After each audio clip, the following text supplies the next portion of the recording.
Hey guys, welcome back to another video by Simplilearn. In today's video, we'll be learning all about React installation on Windows. So without further ado, let's get started. To set up the React development environment, we need two things installed: Node and a text editor of your choice. So let's begin by installing Node.js. We can head to the official Node.js website, say download Node.js. So here you can see the Windows installer. Depending on your system, you can either download the 32-bit version or the 64-bit version. So I'm going to go ahead and click on the 64-bit version. Since it's already installed on my system, I'm not again installing Node. You can follow the installation guidelines and download it.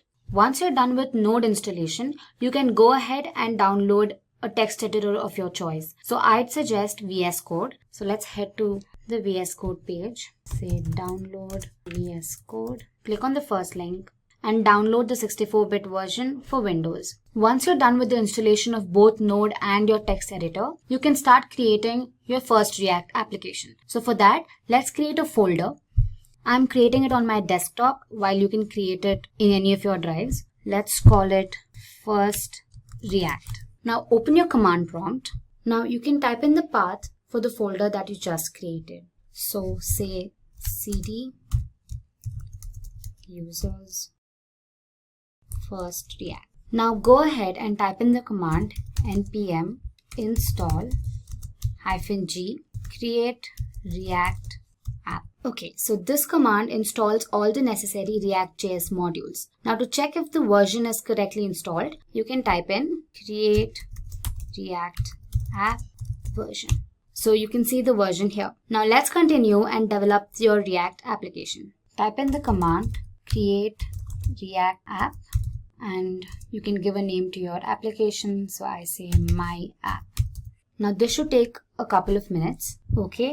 Once you've successfully created your application, they say to begin by typing the following commands. So let's do that. Say cd my app and npm start. This should typically start your application, and here we go.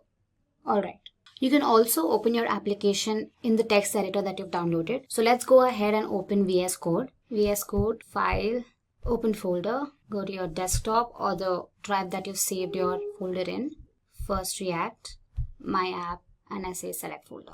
So as you can see, all your modules have been imported. You can click on app.js and start editing. Alright, so that is it for this video. If you have any queries regarding installation, make sure you leave a comment below and I'll be happy to help you. Until then, keep learning and happy coding. Hi there, if you like this video, subscribe to the Simplilearn YouTube channel and click here to watch similar videos. To nerd up and get certified, click here.